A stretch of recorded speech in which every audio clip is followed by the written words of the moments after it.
어려움을 만났을 때라는 제목으로 오늘 이 시간에 함께 은혜를 나누고자 합니다.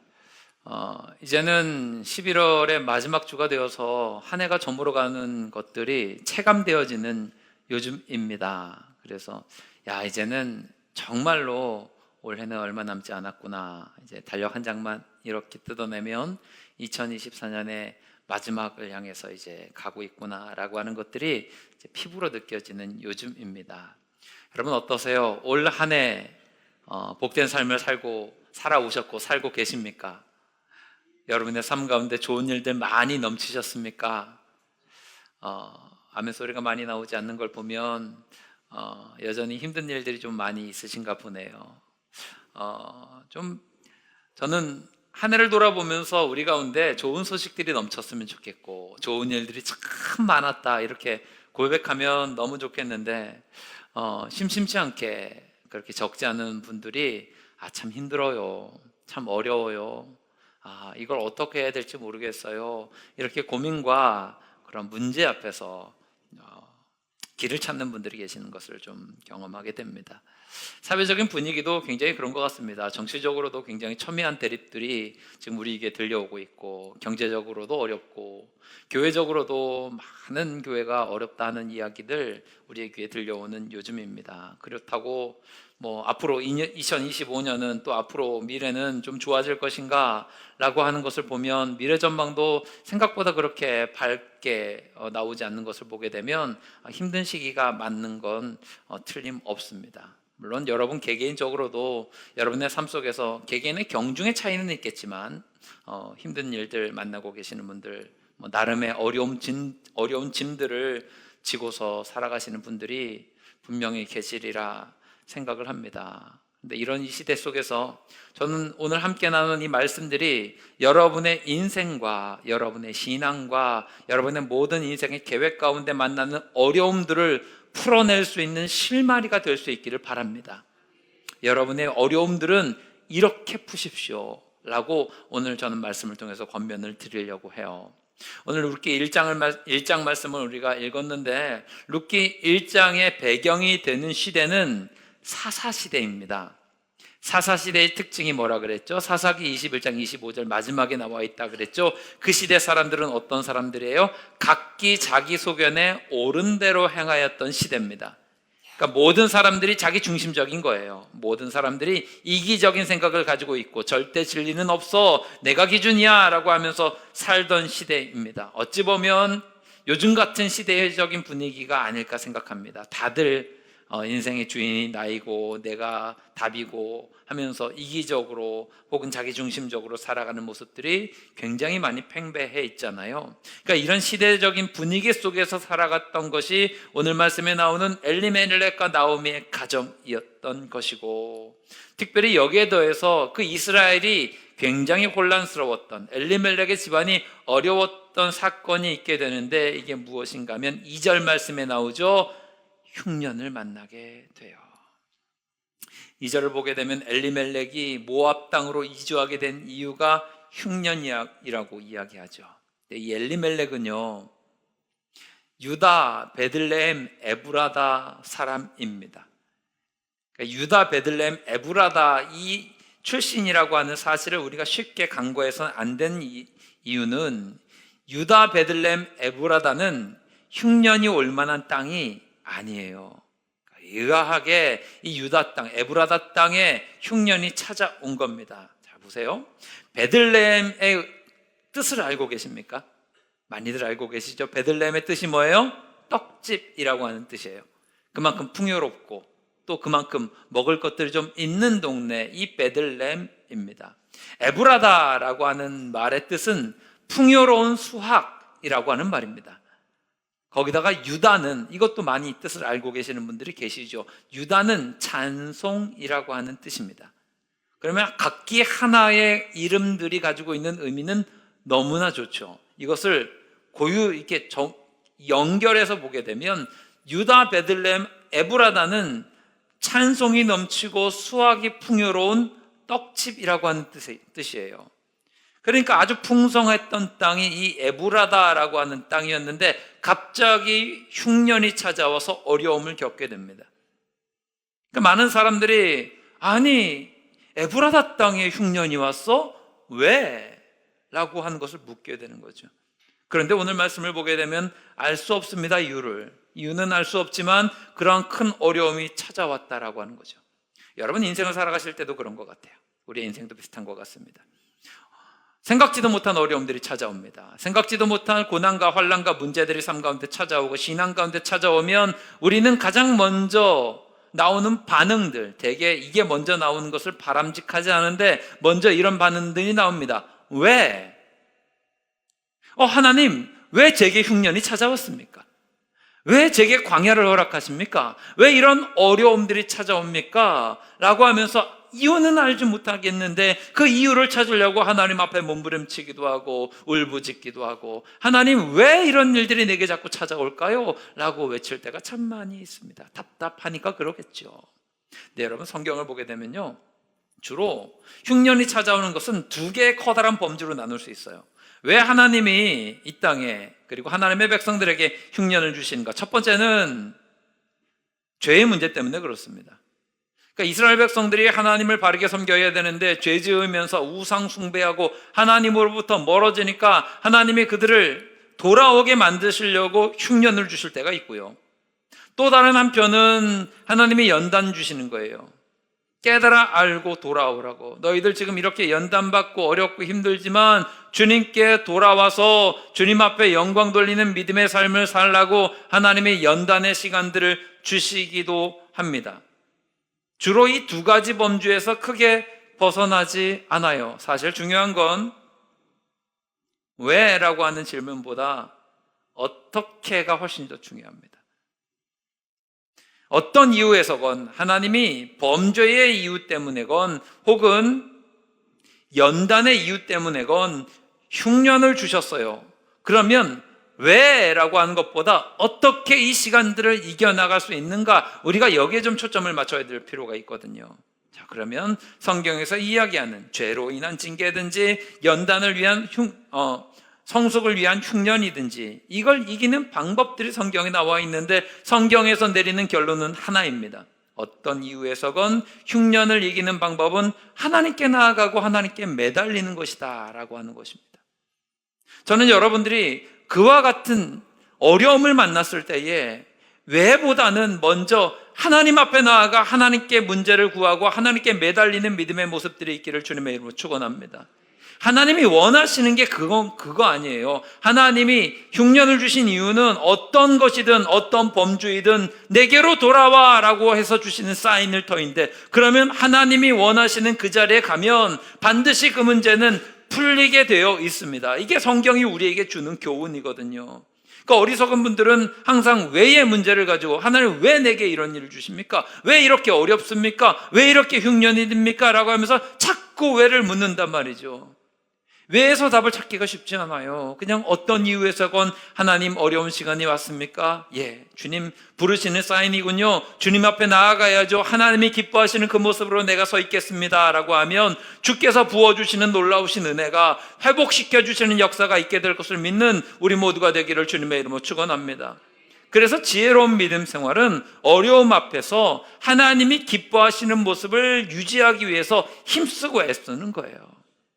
여러분 정말 중요한 게 무엇입니까? 하나님이 기뻐하시는 그 모습을 가지신 거예요. 지난 금요 심야 기도회 때도 나누었던 예화이긴 한데 레리 크랩이라고 하는 분이 계십니다. 이분이 상담 심리학자이시기도 하고 기독교 작가이기도 하셔서 여러 가지 책을 많이 내셨던 분이에요. 이 레리 크랩이라고 하는 분이 2007년도에 파파 기도, 아버지 앞에 기도하는 것, 파파 프레이어라고 하는 책을 내셨습니다.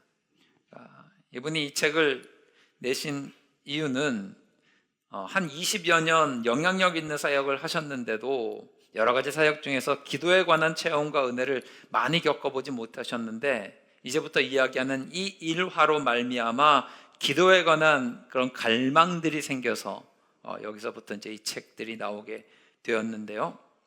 어느 날이었습니다. 사역자 컨퍼런스가 있어서 이 레리 크랩이 사역자 컨퍼런스를 다 마치고 이제 돌아가려고 하는데 마무리할 즈음에 친구와 대화를 하게 되었습니다. 이 친구분도 브래넌 매닝이라고 이분도 참 좋은 책들 여러 가지로 많이 냈던 기독교 작가시거든요.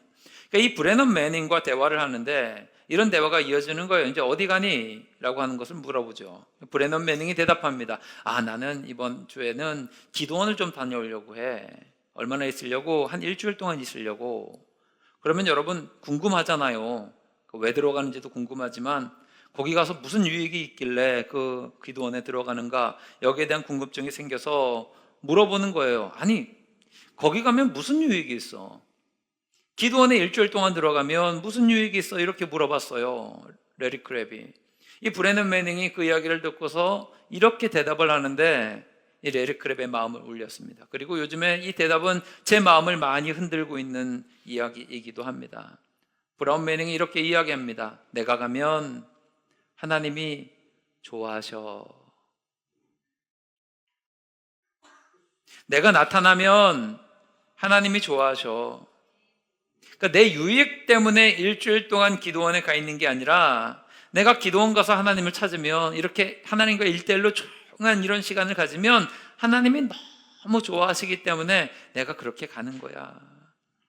하나님이 주님 앞에 나오는 것을, 우리가 주님 앞에 나오는 것을 기뻐하신다라고 하는 거죠. 저는 우리 교회 성도들, 모든 성도님들이 이와 같은 신앙생활 하시기를 바랍니다. 2025년도에는 이 목표를 가지고 우리가 좀 나아갈 수 있기를 바라요. 하나님, 내가 정말 주님 앞에서 주님이 기뻐하시는 그 자리를 내가 서 있겠습니다. 하나님이 기뻐하시도록 예배드리겠습니다. 할렐루야. 하나님이 기뻐하시도록 헌신하겠습니다. 할렐루야. 하나님이 기뻐하시도록 기도하겠습니다. 할렐루야. 전도하겠습니다. 할렐루야. 이것이 우리가 예수 잘 믿는 비결 중에 하나 아닐까요? 하나님이 기뻐하시도록, 하나님이 기뻐하시니까 그 길로 나아가는 거예요. 하나님은요, 우리가 주님 앞에 나오는 것을 너무나 기뻐해요. 그러니까 이것을 깨닫지 못하니까 흉년이 찾아와요.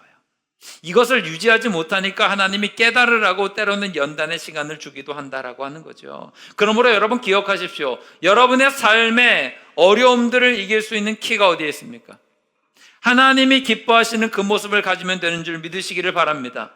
우리를 하나님이 얼마나 사랑하세요. 독생자 예수 그리스도를 우리에게 보내주시기까지 우리를 사랑하시는 분이신데, 내가 그 사랑의 주님 앞에서 주님이 기뻐하시는 모습을 가지고 있으면 우리의 삶을 책임져 주시지 않겠냐고요. 오늘 저는 이 예배를 드릴 때, 말씀을 나눌 때 여러분의 믿음을 좀 돌아보셨으면 좋겠습니다. 여러분은 하나님이 기뻐하실 만한 믿음을 가지고 계십니까? 여러분의 예배 생활이, 여러분의 헌금 생활이, 여러분의 헌신하는 생활이, 여러분의 기도하시는 생활이 하나님이 기뻐하는 것이 된다면 분명히 여러분에게 찾아온 문제들도 하나님께서 해결해 주실 것을 믿으시기 바랍니다. 그러므로 여러분 어려움을 만났을 때 왜를 먼저 묻기보다는 무조건 하나님 앞으로 달려가시기를 바랍니다. 하나님이 기뻐하시면 흉년을 이길 수 있고 얼마든지 복된 삶으로 살아가게 될 줄 믿으시기 바랍니다. 그러므로 대전자는 이거예요. 어려움을 만났을 때 우리는 왜를 묻지 말고 무조건 하나님 앞으로 나아가자고요. 좀 그러면 적용의 문제를 좀 생각해 봐야죠. 좀 두 가지를 좀, 하나님 앞으로 나아가는데 반드시 기억해야 될 적용점 두 가지를 좀 생각해 보고자 합니다. 첫 번째는, 여러분 문제가 있고 어려움이 있으시면요, 피하지 마시고 주님과 함께 직면하시고 부딪히시기를 바랍니다. 중요해요. 오늘 본문 말씀의 주인공 중에 한 명인 사람이 엘리멜렉입니다. 그리고 나오미거든요. 둘이 부부예요. 엘리멜렉과 나오미가 흉년을 만났어요. 어떤 선택을 할까요? 흉년이 왔을 때 직면하지 않아요. 도망을 치죠. 도망도 어디로 쳤죠? 모압 땅으로 도망칩니다. 이 모압 땅이 어떤 땅입니까? 지금으로 치면 요르단 땅인데요. 아브라함의 조카였던 롯이 소돔과 고모라에서 만났었던 큰 재앙의 이야기를 다 들어 아실 겁니다. 이 소돔과 고모라에서 롯과 그의 두 딸이 도망을 칩니다. 롯의 아내는 뒤를 돌아보아서 소금 기둥이 되어버리고 말고요. 그리고 롯의 사위들은 그 땅에서 다 죽습니다. 롯과 두 딸이 도망을 치게 되는데 두 딸들이 자식을 낳아야 되니까 어떻게 하냐면 좀 입에 담기 그렇지만 아버지를 술 먹여서 취하게 만든 다음에 아버지를 통해서 두 아들을 낳습니다. 아들을 낳는데 낳은 이름이 무엇일까요? 모압과 암몬이에요. 모압과 암몬은 출생부터 그 족속의 시작이 별로 좋아 보이지 않지만 그들의 나중에 이후의 삶도 하나님 백성의 삶은 아닙니다. 이스라엘 백성들이 광야를 통과할 때에 어렵고 힘들 때에 뒤에서 쫓아와서 괴롭혔던 민족이 모압과 암몬입니다. 하나님이 기뻐하지 않으세요. 지금 엘리멜렉과 나오미가 뭘 하고 있냐면 어려움을 만났을 때 이 어려움을 피해보겠다고 우상이 창궐했던 모압 땅으로 도주하는 거예요. 들었겠죠. 야, 지금 우리 땅은 흉년이 찾아와서 먹고 살기 너무 힘든데 모압은 일자리가 있대. 먹고 살만하대. 거기 땅에 가면 그래도 굶어 죽지는 않을 거래 라고 하면서 많은 사람들이 이야기했겠죠. 그리고 그 이야기 듣고서 엘리멜렉과 나오미는 모압 땅으로 이주를 합니다. 엘리멜렉은 이래서는 안 됩니다. 이런 가정도 아니었고 이래서도 안 됩니다. 왜냐하면 엘리멜렉의 이름의 뜻 자체가 하나님은 나의 왕이시다예요. 엘이 하나님이고 멜렉이 왕이란 뜻이에요. 조합하면 하나님은 나의 왕이시다라고 하는 고백이 엘리멜렉에 다 들어있어요. 하나님이 나의 모든 것을 다스리십니다. 하나님은 나의 왕이십니다. 하나님을 주인으로 삼고 살았던 사람이 엘리멜렉이에요. 그런데 이런 고백을 가지고 있는 엘리멜렉이 흉년 찾아왔다고 금방 하나님 잊어버리고 등져버리고 우상이 창궐한 모압 땅으로 도망가 버리는 거죠. 그러면 이렇게 도망가서 잘 먹고 잘 살았으면 모르겠는데 이게 근본적인 해결책이 되었을까? 도피의 결과가 뭐죠? 비극의 연속입니다. 엘리멜렉이 죽어요. 그 두 아들도 죽어요.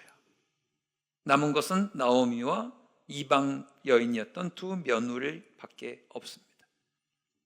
해결됐나요? 해결되지 않고 오히려 더 큰 문제를 가져오게 되었습니다. 여러분 기억하십시오.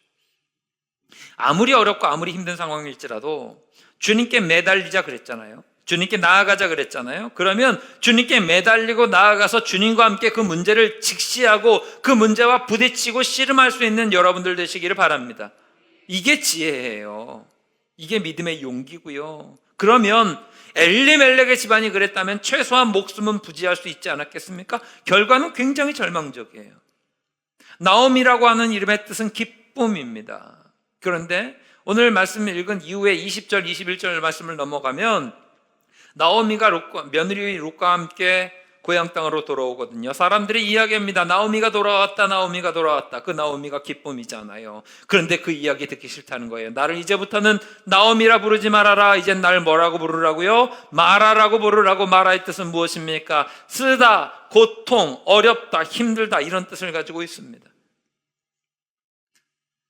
흉년의 문제가 찾아왔을 때 이거 피했습니다. 피한다고 해결됐습니까?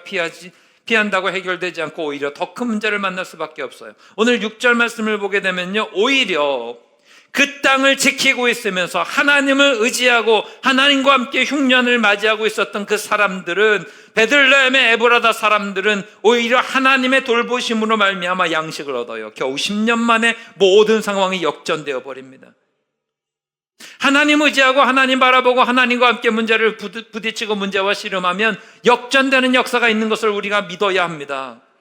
여러분, 인생의 어려움을 만날 때가 있지요.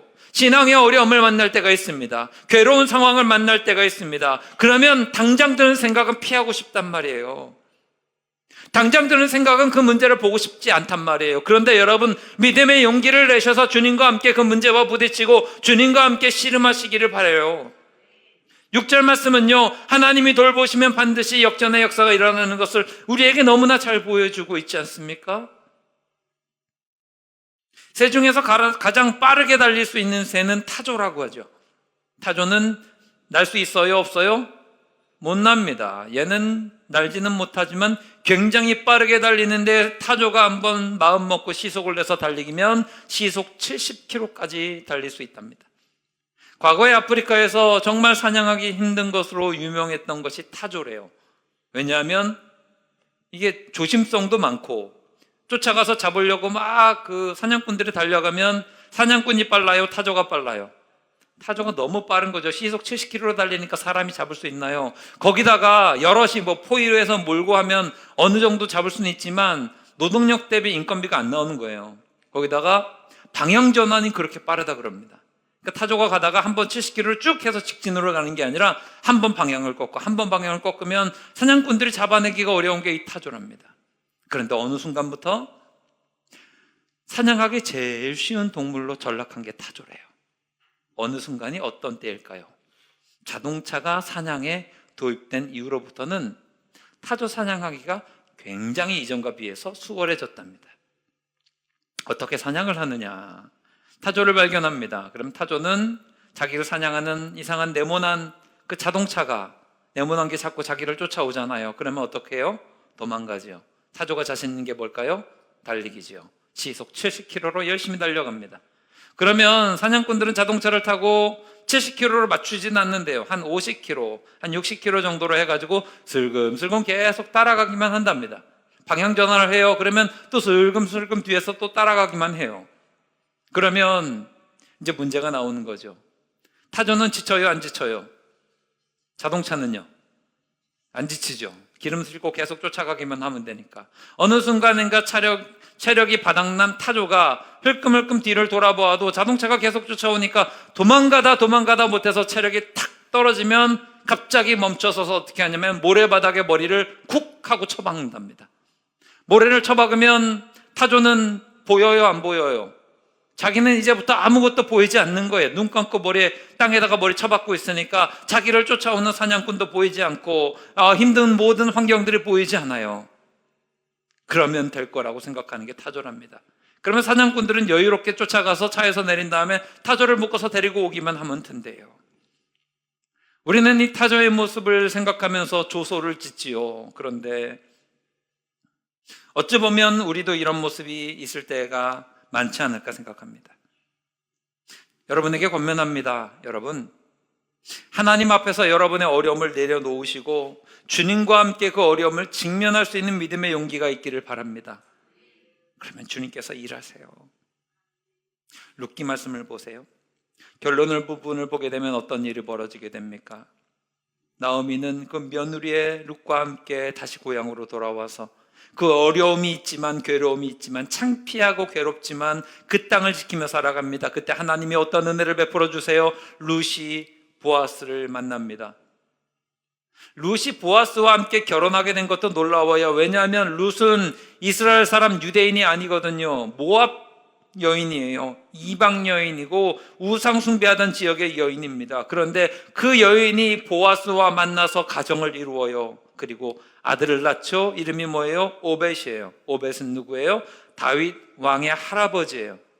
다윗의 아버지가 이새고 이새의 아버지가 오벳입니다. 그리고 다윗의 혈통을 통해서 누가 와요? 예수님이 이 땅에 오세요. 하나님이 일하시면 하나님과 함께 그 문제를 부딪히고 씨름하며 나아가면 하나님께서 반드시 살려주시고 세워주신 역사가 있는 것을 믿으시기 바랍니다. 우리가 하나님의 사랑을 믿는다면 주님과 함께 그 문제에 부딪히고 씨름할 때에 하나님의 역전의 역사를 이루실 것을 우리는 기대해야 돼요. 로마서 8장 28절 말씀 늘 강조하고 이야기합니다. 함께 다시 한번 말씀 읽어볼까요? 함께 읽습니다. 시작. 우리가 알거니와 하나님을 사랑하는 자 곧 그의 뜻대로 부르심을 입은 자들에게는 모든 것이 합력하여 아멘. 우리가 주님 앞에 나올 때 주님이 용납해 주시고 치유해 주시고 새 소망을 불어넣어 주시고 축복을 주세요. 스디슨 마라와 같은 인생이 변해서 나오미와 같은 기쁨과 찬양이 넘치는 인생이 되게 만들어 주신다고요. 혹시 여러분 문제 가지고 계신 분 계십니까? 어려움 가운데 있는 분 계십니까? 괴로움 가운데 있는 분 계십니까? 피하지 마시고 도망치지 마시고 주님과 함께 그 문제와 함께 부딪혀서 하나님께서 보여주시는 역사의 역사를 온전히 이루고 증언할 수 있는 믿음의 증인들 되시기를 주님의 이름으로 축원합니다. 두 번째로 여러분 삶 가운데에 이것을 좀 적용하셨으면 좋겠어요. 문제가 있으십니까? 어려움이 있으십니까? 그러면 잃어버린 것에 마음 빼앗기지 마시고 여러분에게 남아있는 것에 믿음의 초점을 맞추시기를 바랍니다. 오늘 말씀 속에 나오는 주된 화자 주인공 중에 한 명은 나오미입니다. 인간적인 시선으로 보면 나오미는 정말 불쌍하죠. 어떻게 욕심 부리는 게 아니라 살아보겠다고 모압 땅으로 이사를 온 거예요. 근데 거기에서 남편이 죽어요. 이것도 괴롭죠. 그런데 거기다가 두 아들도 죽어요. 너무나 안타깝습니다. 인간적인 마음으로 볼 때 나오미의 사정은 참으로 딱하기 그지없습니다. 왜냐하면 사랑하는 이들을 잃어버린다라고 하는 것은 정말로 괴롭고 어려운 일이기 때문에 그렇습니다. 여러분 인생을 살아보시면 아시겠지만 인간이 느낄 수 있는 고통 중에 가장 큰 고통 중에 하나가 무엇인가 하면 상실의 고통이에요. 갑작스럽게 사별을 한다. 이루고 고통은 말할 수가 없죠. 누군가 헤어진다, 사랑하는 연인과 헤어진다, 그 고통이 너무나 크고 괴로운 것을 해보신 분들은 아십니다. 저도 마찬가지인 것 같아요. 목회하면서 많은 분들이 어려우시죠, 힘드시죠 하면 때로는 어렵고 힘들 때가 있습니다. 제가 목회할 때 가장 힘들고 어려울 때가 언제일까? 재정적으로 어려울 때 이건 견디면 됩니다. 어렵지 않다 이야기할 수는 없지만 그거는 쉬운 어려움입니다. 견디면 되거든요. 일이 많을 때, 해야 될 일이 많고 처리해야 될 일이 많을 때 하면 되죠. 밤새 일하면 됩니다. 그건 어렵지 않다 이야기할 수는 없지만 그래도 수월한 어려움입니다. 가장 어려운 게 무엇인가 하면 사랑하는 성도들 떠나보낼 때 제일 힘들어요. 성도들이 사랑하는데 떠날 때 그 아픔은요, 이루 말할 수 없습니다. 그것 때문에 목회에 슬럼프 겪고 마음이 어렵고 괴로운 경우가 주로 대부분입니다.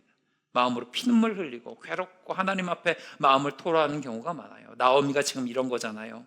사랑하는 남편을 잃었습니다. 더불어서 사랑하는 두 아들을 잃어버렸습니다.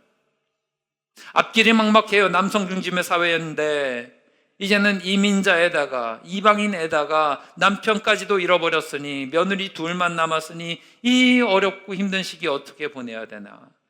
네, 여러분, 이런 절망의 상황 속에서도요, 반드시 잃어버리면 안 되는 것이 있습니다.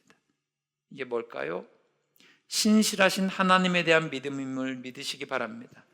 지금 나오미는요, 잃어버린 것에만 초점을 맞추니까 나를 나오미라 부르지 말아라, 나를 마라라고 불러라, 이렇게 이야기하는 거예요. 그런데 여러분, 오늘 말씀을 잘 보셔야 돼요. 1절부터 5절까지, 특별히 3절 말씀, 5절 말씀을 주목해서 보시면 어떻게 보느냐에 따라서 다르게 해석이 될 수 있어요. 3절에서 엘리멜렉이 죽고 그 다음에 그 두 아들이 남았죠. 그리고 이후에 보게 되면 두 아들이 죽고 며느리 2명이 남았습니다. 이게 성경이 우리에게 하는 이야기예요. 이것은 시선에 따라서 잃어버림의 이야기일 수도 있고 남아있는 것에 대한 이야기일 수도 있습니다. 어디에 초점을 맞추냐가 굉장히 중요한데, 죽고라고 하는 것에 초점을 맞추면 잃어버림의 이야기가 되는 것이고, 남았고에 대한 초점을 맞추면 느낌이 또 달라질 수 있는 거죠. 여러분 보세요. 하나님이 일하시는 모습을 보게 되면 잃어버리는 것보다 여전히 남아있는 것을 통해서 역사하세요. 오늘 저는 여러분들이 문제를 만나고 어려움을 만났을 때 하나님 이것도 잃어버렸고 저것도 잃어버렸고 그래서 힘들고 어렵습니다가 아니라 하나님이 여전히 여러분의 손에 남겨주신 것이 무엇인지 깨달아 알고 그것을 붙들고 주님과 함께 나아가실 수 있기를 바랍니다. 하나님이 모세를 부르세요. 출애굽의 큰 비전을 마련하시고 모세를 통해서 그 큰 일을 맡겨주셨는데 모세가 못한다 그러거든요. 그리고 나서 하나님이 모세에게 묻습니다. 네 손에 있는 것이 무엇이냐? 모세 그때 손에 들고 있었던 게 무엇인가 하면 지팡이입니다.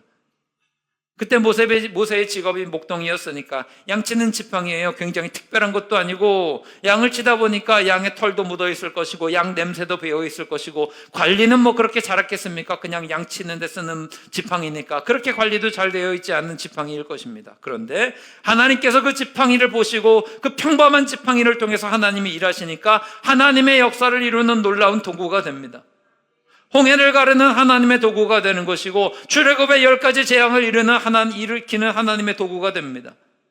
모세를 통해서 모세의 손에 들려 있었던 그 지팡이를 하나님이 어떻게 변화시키세요? 출애굽기 4장 20절 말씀 함께 읽겠습니다. 시작. 모세가 그의 아내와 아들들을 나귀에 태우고 애굽으로 돌아가는데 모세가 하나님의 지팡이를 손에 잡았더라. 아멘. 원래는 모세의 지팡이였거든요. 그런데 하나님이 그것을 통해서 일하려고 하시니까 하나님이 그걸 뭐라고 부르세요? 하나님의 지팡이라 그래요. 외형은 바뀐 게 아무것도 없거든요. 그냥 똑같은 그 지팡인데 모세의 손에 들린 게 아니라 이제는 하나님이 붙잡고 가시니까 하나님의 지팡이가 되는 거예요. 여러분의 손에 남아있는 것이 무엇입니까? 그것을 주님께 드리면 주님께서 놀라운 역사를 이루실 것을 믿으시기 바랍니다. 열왕기상 17장 말씀을 보게 되면 엘리야 선지자가 사르밧이라고 하는 지역에 갑니다. 거기에 한 과부가 있었어요. 그 과부가 너무나 힘들고 어려워서 이제는 마지막으로 아들과 함께 한 끼 만들어 먹고 죽으려고 하는 상황에 엘리야 선지자가 그 사르밧 과부의 집에 가서 이야기합니다. 나한테 떡 한 조각을 만들어서 가져와라. 이 사르밧 과부가 뭐라고 이야기합니까? 통에 가루 조금이 있고 병에 기름 조금이 있는데 이건요 우리 최후의 양식입니다. 선지자님, 이거 이제 마지막으로 아들과 함께 만들어 먹고 죽으려고 하는데요, 요거밖에 안 남았어요. 이거 달라 그러면 양심 없는 사람이잖아요. 그런데 하나님의 선지자였던 엘리야가 그걸로 먼저 떡 만들어서 내게 가져와. 그 이후의 스토리는 여러분 다 알고 계시는 겁니다. 시키는 대로 말씀하신 대로 순종해서 빌려오고 채우니까 나중에 그 흉년이 다 지나가기 전까지 가루의 통이 마르지 않고 기름이 마르지 않을 정도로 그들이 넉넉하게 채워주시는 하나님의 역사를 이루어 주세요. 빌려온 만큼 채워주셨다고요. 마지막 남은 것 작은 것 주님께 맡겼을 때에 하나님께서 놀라운 반전을 이루어 주신다고요. 하나님은요 우리에게 없는 걸 요구하지 않으세요. 우리 손에 없는 것 가져와라 이야기하지 않고 우리에게 여전히 남아있는 것에 집중하시며 그것을 통해서 하나님이 일하기를 원하세요. 나오미에게는 여전히 남아있는 며느리 룻이 있었습니다. 그리고 이 이방년이었던 룻을 통해서 하나님은 놀라운 일을 이루세요. 떠나간 며느리 하나님 사용하지 않고요, 이미 죽은 아들들, 이미 죽은 남편, 하나님 그것을 거기에 큰 의미를 두라고 이야기하지 않으십니다. 남은 며느리 룻이 무슨 일이 벌어졌습니까? 보아스 만났다고 이야기했잖아요. 그리고 그 피를 통해서 하나님께서 메시아를 보내주시는 놀라운 반전의 역사를 이루셨다 했잖아요.